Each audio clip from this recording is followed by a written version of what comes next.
I finally bought my dream house and invited my family to come see it, but not a single one showed up. They all gave excuses. As I sat alone unpacking boxes, my dad texted, "We need to talk about the house." But my reply left them all stunned. My name is Justine and I'm 33 years old. After a decade of saving every penny I ever earned, I finally bought my dream house last month. The moment I held those keys in my hand, the weight and coolness of the metal felt like a medal I'd been fighting for my whole life. The very first thing I did was send a group text to my entire family with pictures, inviting them to a housewarming dinner. I spent the next 2 weeks in a blissful blur of activity. I set up guest rooms, I spent a small fortune on groceries to cook all their favorite meals, and I carefully hung old family photos on the walls, creating a timeline of our lives. But as the hours ticked by on that Saturday, my giddy excitement began to curdle into confusion, and then into a familiar, quiet heartbreak. Not a single family member showed up. As I sat alone on the floor of my new living room, surrounded by unopened boxes and platters of cooling food, my phone buzzed.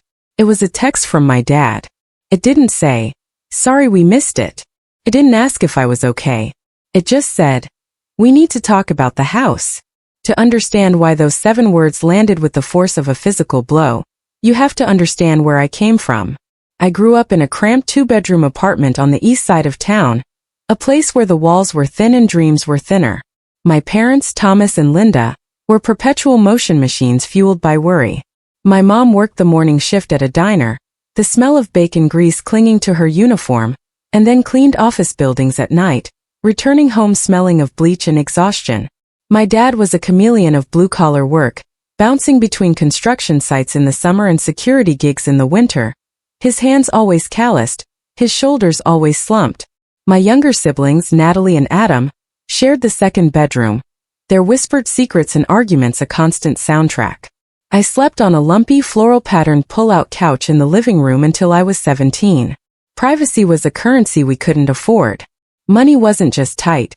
It was a ghost that haunted every room. I have vivid memories of watching my mom at the stove, stretching a single pound of ground beef across 3 meals, adding more beans, more rice, less meat each time. My dad was the warden of the electric meter. He'd stalk through the apartment, flipping off switches with a sigh that carried the weight of all his financial worries.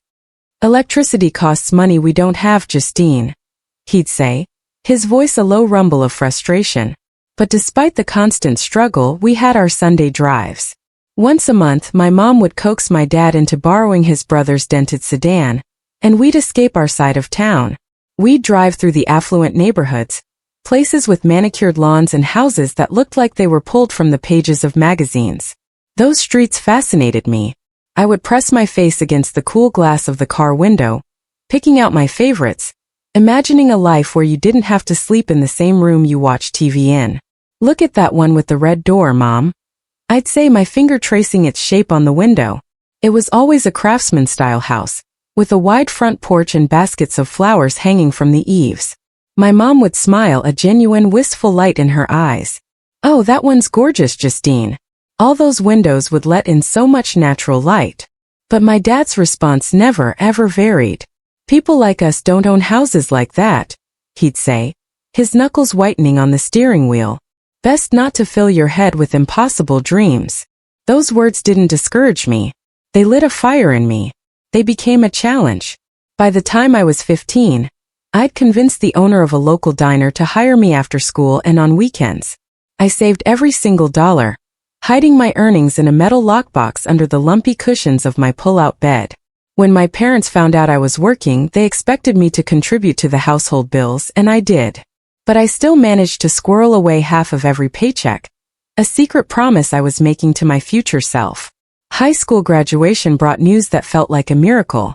My guidance counselor, Mrs. Garner, called me into her office, her face beaming. "Justine, have you checked your email today?" I hadn't. Internet at home was another luxury we couldn't afford. When she turned her computer screen towards me, showing the scholarship notification, I burst into tears. A full ride to the state university, including housing. I was going to be the first person in my family to go to college. I expected a celebration, a victory lap. My mom delivered, hugging me so tightly I could barely breathe. I always knew you were special, she whispered. My dad gave a quick nod, a flash of pride in his eyes that was almost immediately extinguished by his ingrained practicality. College is expensive even with scholarships. Books, supplies. Don't get too big for your boots. Natalie, who was 14 then, seemed genuinely happy for me, but Adam at 12 was too young to really get it. College tested me in ways I never saw coming. The scholarship was a lifeline, but it barely covered the essentials. I worked at the campus bookstore between classes and waited tables on weekends. Sleep became a concept I read about in books. The cultural shift was even harder than the financial strain. My classmates came from a different universe. They talked about ski trips to Aspen and backpacking through Europe. Their parents were doctors and lawyers. I learned to navigate conversations like a spy, sharing just enough to seem normal, but never enough to reveal the deep chasm between our worlds. My calls home became increasingly strained. My mom wanted to hear every detail, living vicariously through my stories of campus life. My dad's questions were a predictable rotation. How much are your books? Are your jobs interfering with your studies? The easy connection I once had with Natalie and Adam started to fray. Our shared childhood wasn't enough to bridge the growing gap between my new world and the one they still lived in. After 4 grueling years, graduation day arrived. I scanned the sea of faces in the audience, desperately hoping to see my family. But there was only my mom, sitting by herself in a new dress I knew she'd saved for months to buy. "Where is everyone?" I asked, the words catching in my throat as we met after the ceremony. "Your father picked up an extra shift. They're short-handed at the construction site," she explained, her gaze fixed somewhere over my shoulder.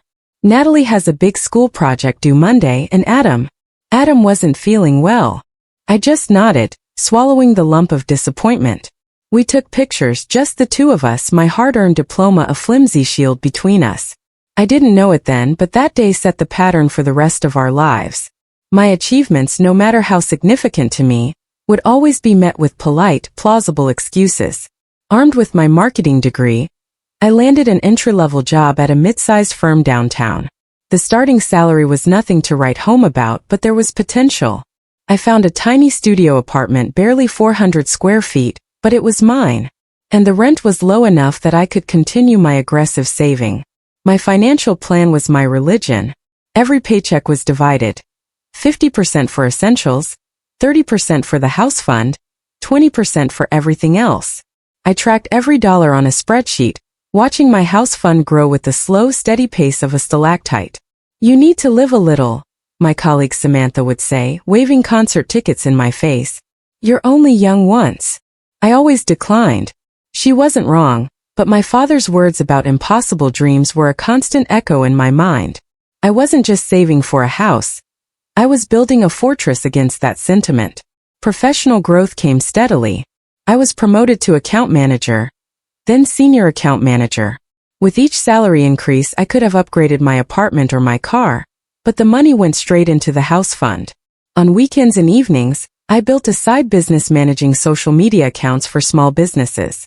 What started with the corner florist grew into 8 regular clients. The extra income was like pouring gasoline on my savings fire. My personal life, however, was a barren landscape. Friends eventually stopped inviting me to expensive dinners or weekend trips. My apartment was furnished with a collection of mismatched, second-hand items. Holidays were just more opportunities to work.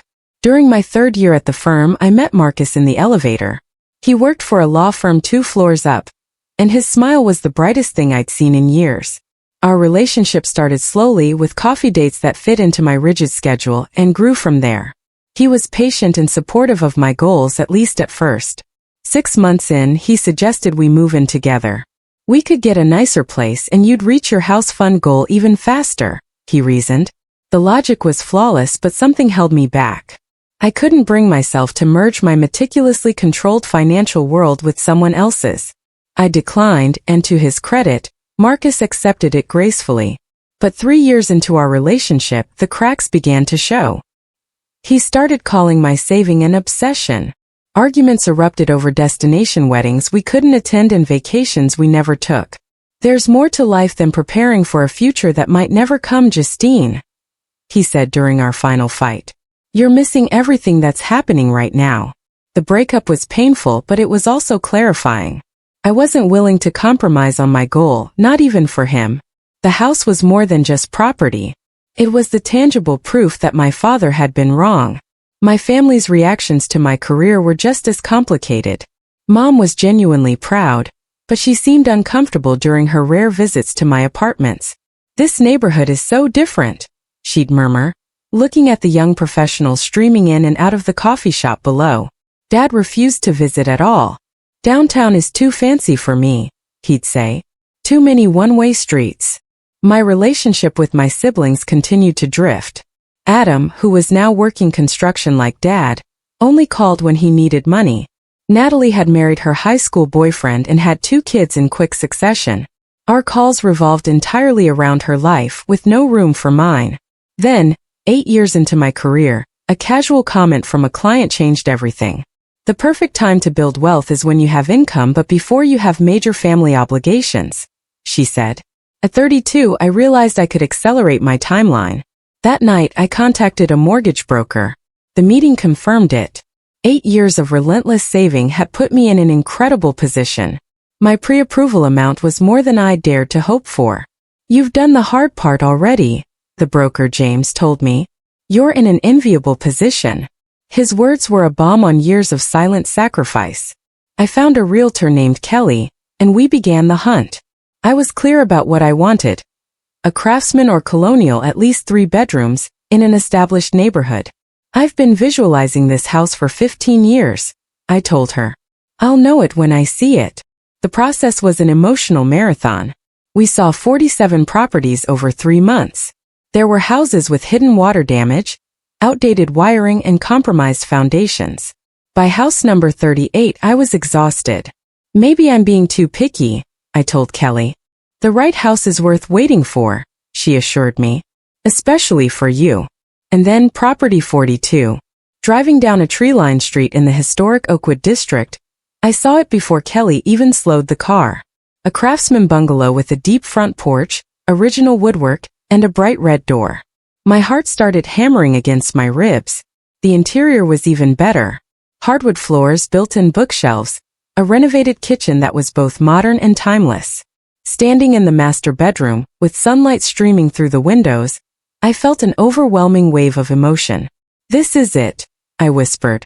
"This feels like coming home to a place I've never been before."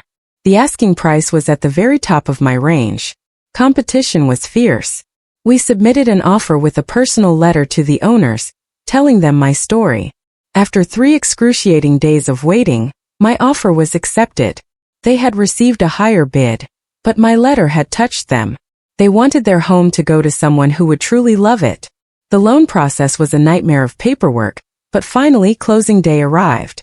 I signed what felt like 1,000 documents, and then the keys were placed in my hand. After everyone left, I walked through the empty rooms, letting the reality sink in. I sat on the living room floor and cried, tears of accomplishment, of relief, of pure, unadulterated vindication. The daughter of renters who couldn't afford to leave lights on now owned this. I took photos of each room and started that group text. "Just closed on my first house. Thinking of hosting a family dinner in 2 weeks. Save the date." The responses trickled in. Mom sent a "congratulations." Natalie replied with a thumbs-up emoji. Dad finally wrote, "Houses like that have high maintenance costs. Hope you budgeted for repairs." The tepid reaction stung, but nothing could diminish my joy. This house, I promised myself, would be filled with warmth and welcome, whether they could share in my happiness or not. The next 2 weeks were a whirlwind.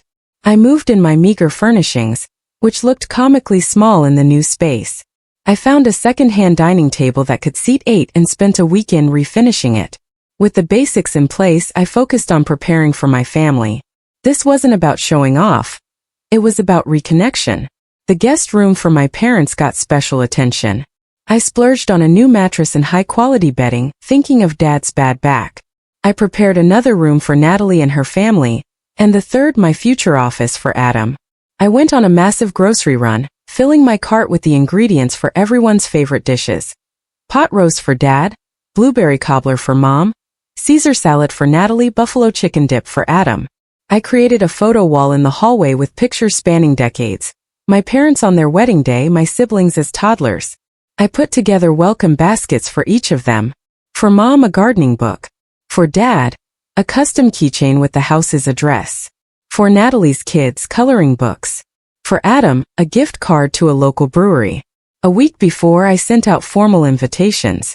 The initial responses were positive. Mom called asking what to bring. Natalie texted that they were looking forward to it. Even Adam replied, "I'll be there." Then, 3 days before the dinner, the carefully constructed plan began to crumble. Natalie called first. "Justine, I'm so sorry, but Emma has an ear infection. The pediatrician says she shouldn't travel." Her excuses became more and more complicated until it was clear they weren't coming. That evening, Adam texted, "Boss just scheduled me for Saturday. Sorry, sis." It felt flimsy, but I let it go. Thursday brought the call I'd been dreading. It was my mom. "Your father's back is acting up something terrible," she began, her voice heavy with apology. "There's no way he could sit in the car for that long." "I could come pick you up, Mom," I offered, desperation creeping into my voice. "Just you could come." "You know your father," she replied. "He wouldn't want me traveling alone. It's better if we just postpone." By Friday afternoon, my family dinner for 6 had dwindled to a party of 1. I stood in my beautiful new kitchen, surrounded by groceries for meals that would never be eaten, staring at the dining table set with 8 empty plates. The house that had felt so full of promise now echoed with a profound emptiness. On Saturday, I moved through the day like a ghost, putting away food, covering dishes. The welcome baskets sat on untouched beds. As evening approached, I gave up, ordered a pizza, and sat on the floor among my still unpacked boxes, trying to distract myself. That's when Dad's text finally arrived. "We need to talk about the house." My heart leaped with a momentary, foolish hope before sinking with dread. I called him immediately.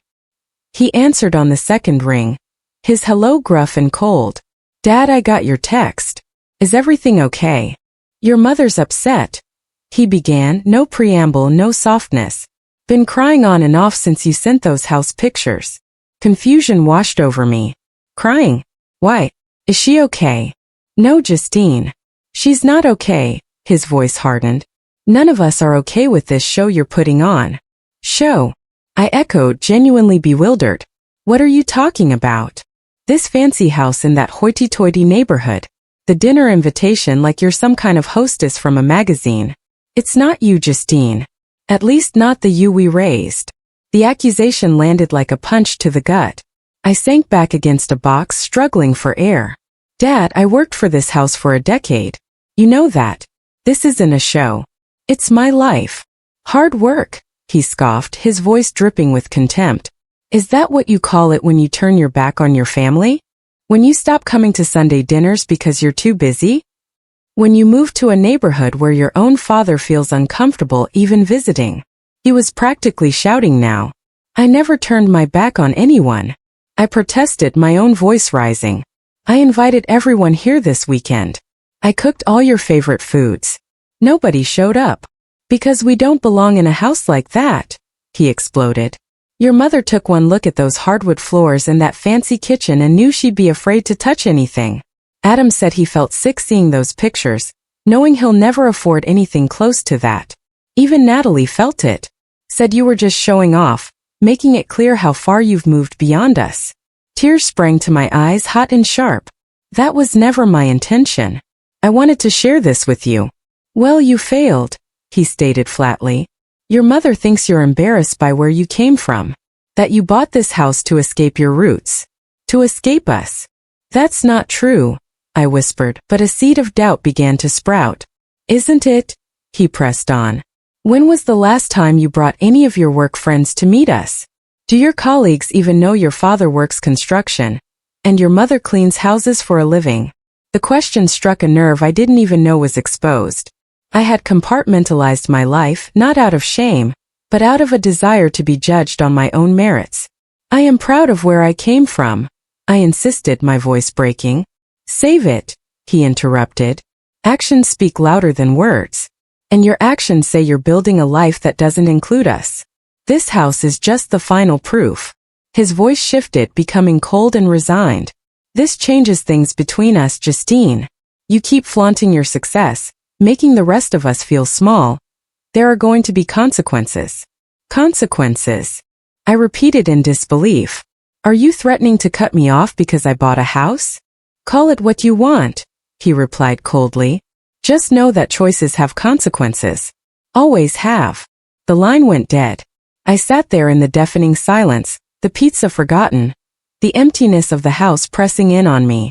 I wandered through the rooms, touching the walls, the countertops, every beautiful feature now feeling tainted by his accusations. I caught my reflection in a mirror. Had success changed me in ways I hadn't seen? Had I, in my single-minded pursuit of this dream, accidentally left my family behind? The night was endless. I replayed years of conversations in my head, searching for the exact moment when my advancement became their alienation. By dawn, my eyes were swollen, but my mind was sharp with a painful clarity. The house wasn't the problem. My success wasn't the problem. The real issue was a complex web of unspoken resentment, insecurity, and love that had become tangled over years of unspoken truths. I sat at my new dining table, the morning light streaming in, and I started to type. It wasn't just a text. It was a declaration of independence and a plea for understanding. I love you all deeply, I wrote. The work ethic that built this life came from you. But loving you doesn't mean I have to diminish myself to make you comfortable.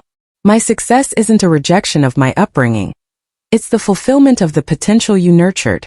I won't apologize for it. The door to this home will always be open to you, whenever you're ready to walk through it without resentment or judgment. I'm not choosing this house over our family. I'm choosing to believe we can grow together. I hovered my thumb over the send button, my heart pounding. This would either begin the healing, or it would be the final fracture. I pressed send. The responses, when they came, were a slow, painful, and ultimately hopeful trickle. Mom called first, crying, "I'm so proud of you, Justine. I've always been proud. It's just hard." We talked for an hour, the first truly honest conversation we'd had in years. She admitted my dad's anger came from his own sense of failure. Seeing you accomplish what he couldn't. It's complicated for him. Natalie texted next, an apology and a confession. I lied about Emma being sick. The truth is, I was jealous and ashamed. We talked on the phone, and for the first time she told me how my achievements had always made her feel like she wasn't enough. Adam took 3 days to text back a simple, "Need time to process." It was the most honest thing he'd said to me in years. A week later, a birthday card arrived from Dad. Inside was a gift card to a home improvement store. No note, but the gesture was a tiny cracked open door. The months that followed were a process of slow, careful reconstruction. I threw myself into making the house a home, painting walls, planting a garden, building a new community of friends and neighbors. I joined a networking group for first-generation professionals and found solace in their similar stories. I even started therapy, learning to untangle the guilt that had been woven into my success. 9 months after that disastrous housewarming, a text arrived from Dad. "Your mother says the gutters need cleaning before winter. Do you have someone handling that?" "I got quotes but haven't scheduled anyone yet," I replied carefully. "Any recommendations?" His response came quickly. "Those companies overcharge. I could take a look next weekend if you want." The following Saturday, his old work truck pulled into my driveway. He emerged, nodding curtly, as if it were any other job. "Nice place," he offered gruffly, his eyes scanning the porch. "They don't build them like this anymore." Coming from him, it was a symphony of praise. I gave him the tour I had planned 9 months earlier. In the backyard, as I held the ladder for him, the familiar rhythm of working together bridged some of the vast distance between us. As he was packing up his tools, he said quietly without looking at me, "You did good, Justine. It wasn't 'I'm proud of you,' and it wasn't 'I'm sorry,' but it was an acknowledgement." I accepted it for the monumental concession it was. That evening I sat on my porch swing, watching the sunset paint my garden in golden light.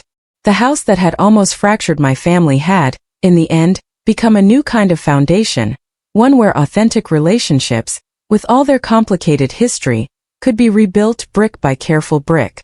I realized home wasn't just about the physical space.